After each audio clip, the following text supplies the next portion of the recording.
The Gimmick tube, it's important to note the handling of this and understand why it's designed the way it is. It has 2 rare earth magnets on the bottom that correspond with the 2 rare earth magnets on the Lazy Susan.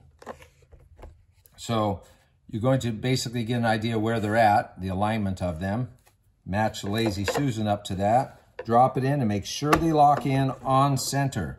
It can appear to be locked in and be off center. You want it on center. So when it spins, it's perfectly on center. So a quick note about this, the seam here is to the back, and that's the natural spot where you're going to perform, and I'll get to that later on what's going on up here. Another quick note, these screw heads on the bottom are not just for to hold the bottom in, they actually center this tube on that inner rubber edge and keep the tube centered so this tube does not bind and hit the sides. So, okay, that's phase 1. We'll get to the next step.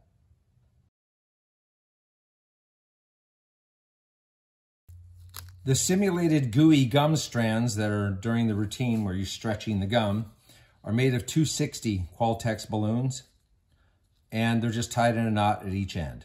It's simple, 3 of them, 3 base colors. The way it's loaded in, or rigged in, so to speak, if you study, the camera's gonna have a hard time catching this, but down below is a slot right down here. So you're gonna take the gum strand, drop it, and this is a little tricky, you gotta move this up to center here, drop it straight down and pull in. So it locks into that slot right there. See that? And same thing over here. Just kind of keep that in the middle. You only have to do this once until the balloons wear out because they always stay in there.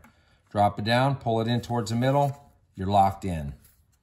Now, after the gum balls are loaded, this will drop down and then you can store these like this. So they're in the get-go position right there. The gum balls will keep this level once it's loaded.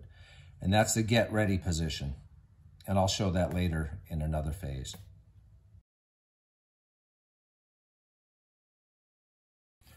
Okay, during the routine, you're gonna, one at a time, place the gum wads into the Gimmick tube. And the best way to do is just lay them flat, one at a time as you're going through. And then your gum wads are set in the get ready position for the end of the trick. I've taken the balloons and you temporarily store them by tucking them under the lid right here. See that? Just wrap them around under the lid, not over that, right in front of that little lever, knob, whatever you want to call it. And it just tucks in. Now, just keep those out of the way so you can be loading the gum wads in without getting caught up in the balloons.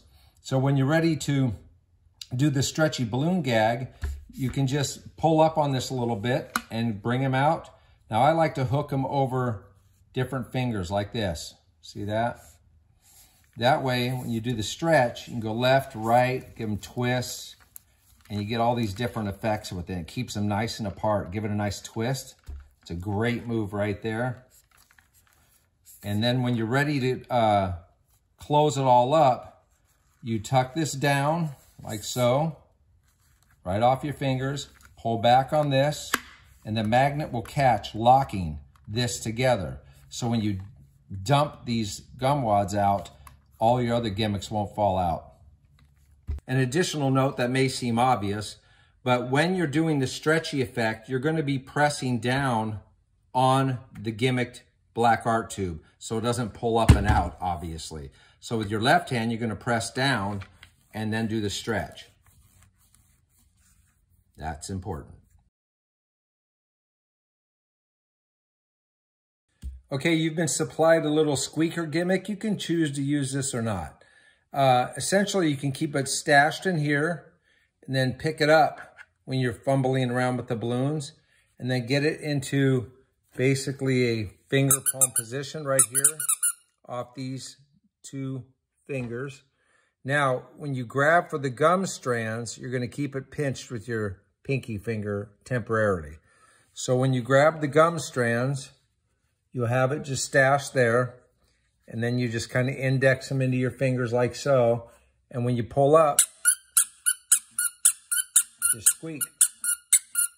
Then you can ditch this in your pocket, or if there's room, you can leave it in here with the gum wads.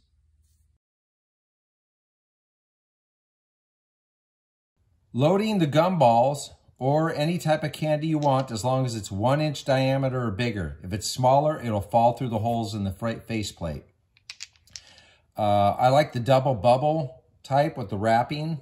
It's a lot lighter, but this is the standard double bubble gumballs, 1 inch gumballs.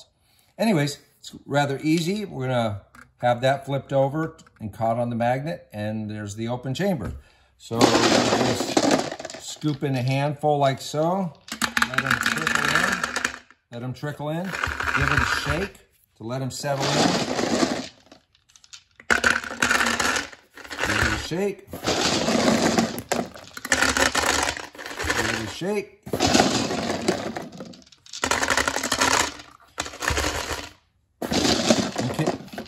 And continue till it's full.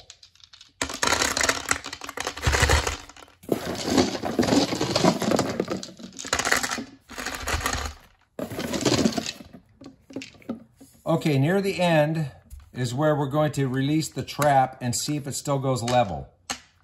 Put in a couple more until it's level. So now you're at maximum load.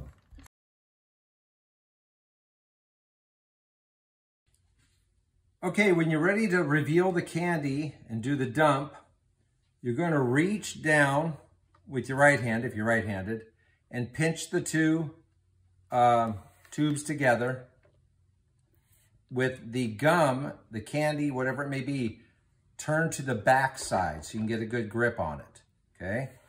Then as you lift it up and out, at the same time, once this clears, you're gonna have to rock the tubes to the left or right to release the magnets. Now as you lift out, you come up, and with this hand, you're going to push right at this point forward until you feel the false wall engage with the magnets, okay? So it's just one smooth move.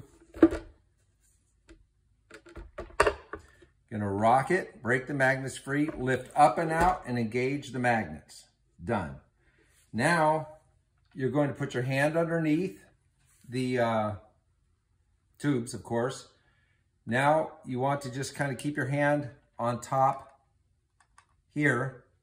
Now, when you dump them out, I want you to dump them to the back, right here. You do not want to hit them straight center. The magnets are incredibly powerful, but you don't want to break it free with all the force, and you're just dumping like 5 or 10 at a time. So you're hitting the back side, let them cascade down. So it looks something like this from the kid's view. See that? Now I'll give you a front view of that. So you're just dumping them like so.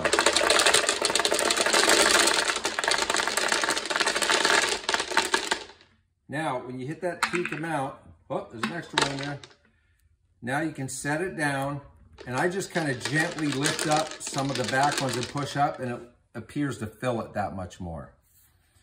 Now, if you want to dump these into a candy bowl, if you put too much force or jar this, you can possibly break the magnets loose using these heavy gumballs. Lighter candy will not do it, but this is the worst case scenario. So if you have a bowl, unfortunately I don't have a bowl ready, so I have this box. All you're gonna do is stick your thumb into the back, securing that to make sure, and it gives you good grip on it too, to make sure the panel doesn't pop loose. Then secure it while you're pushing forward on that panel. Then you can just dump the gum wads into a bowl. And there you go.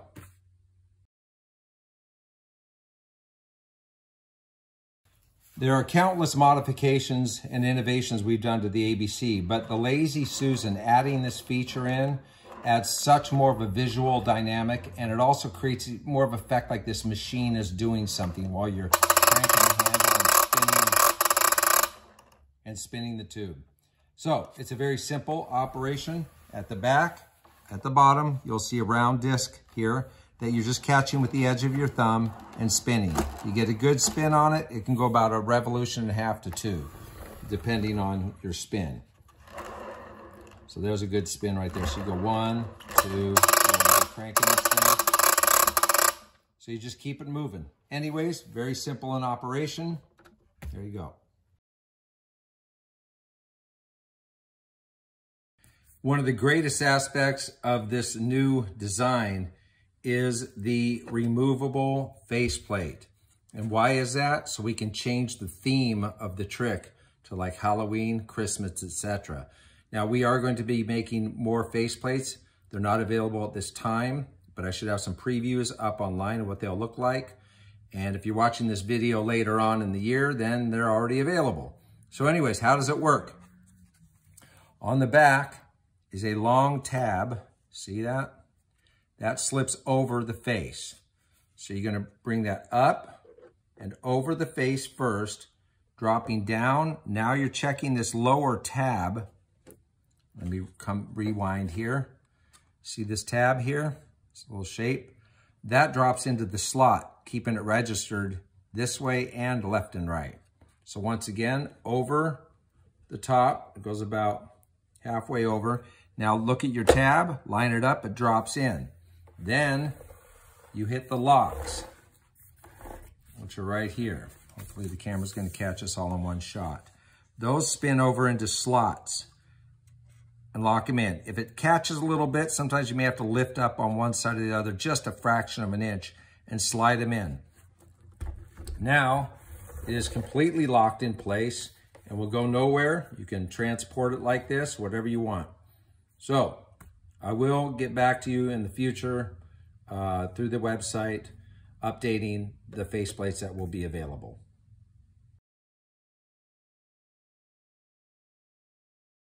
The crank gear is designed to push forward only.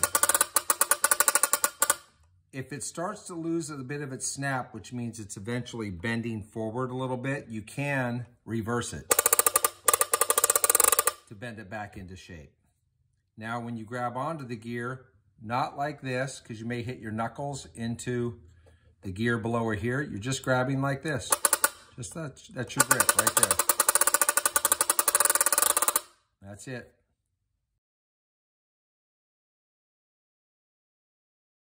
The alarm system is a button you just press down below. Sets off the alarm. It's a magnetic catch battery compartment. You pivot it all the way down to remove and replace the battery. Do not yank on these. When you put the battery on, make sure you just keep some slack in there when you take it off and pull it on. This is secured very well, but just don't yank on it. Anyways, snap the battery on, and then you're going to want the wires to run to the side here, like that. You just tuck them in. Spin this round, you're locked in, ready to go. Some people may think this is a little too loud, but from a distance it plays great. But if it's still too loud for you, we include this little tab of black felt that acts as a mute. And you can just peel off the backing and stick it right over the speaker, and it will cut it down by about 30%.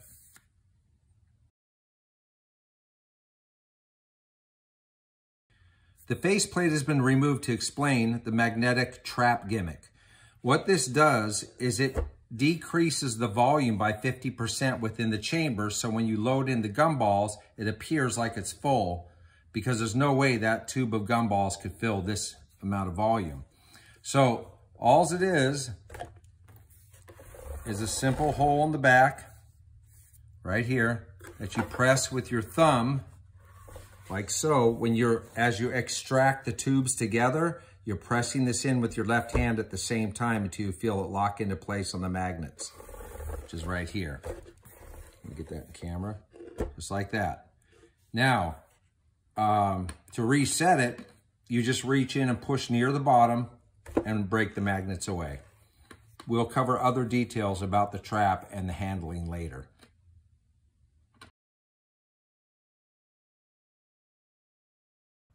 The gum palette has been improved with magnets hidden inside the palette, and every gum wad has a magnet on it.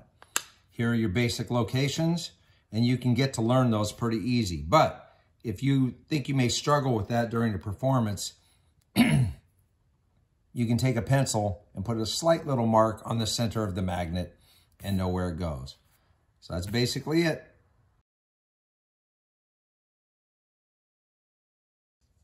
The stretchy balloon gum wad is basically an 11-inch balloon tied into a knot.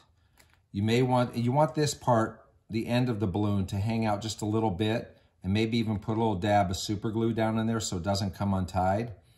And this is the end that you pull to create the stretching effect. So you would like palm this off, of course, pluck it from someone's ear and do the stretchy. Reach under your shoe and pinch down this end on the shoe, underneath your shoe, and do the stretch. So that's basically the gag for it. And you can utilize this any way you want or leave it out of the routine.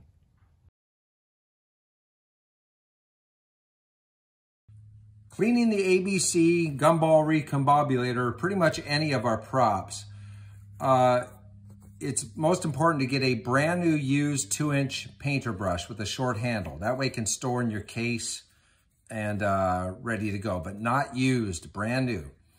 All of our props have a lot of raised graphics, nooks and crannies, such as in the little cutaways here, etc.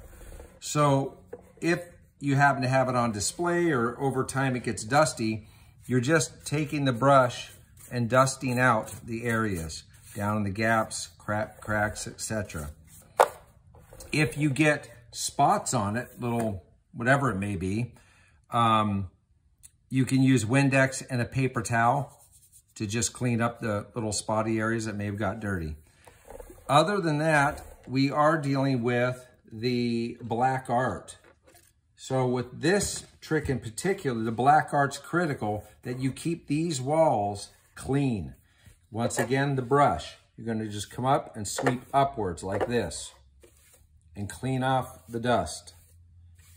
And then you have the felt on the back. Use the blue painter's tape, even some strapping type tape, packaging tape. And what we typically do with either style of tape is wrap it around your hand like that. Now you can come in and just pat it, and you pat off all the lint like this. Same thing with the Gimmick tube. You want this thing to be kept clean. If it's not clean and has dust and spots on it, it's going to give away the black art, obviously. So that's the method. You can also use this type of tape, of course, as well. It just takes a little longer because it's smaller. So there's your basic cleaning for pretty much all of our props.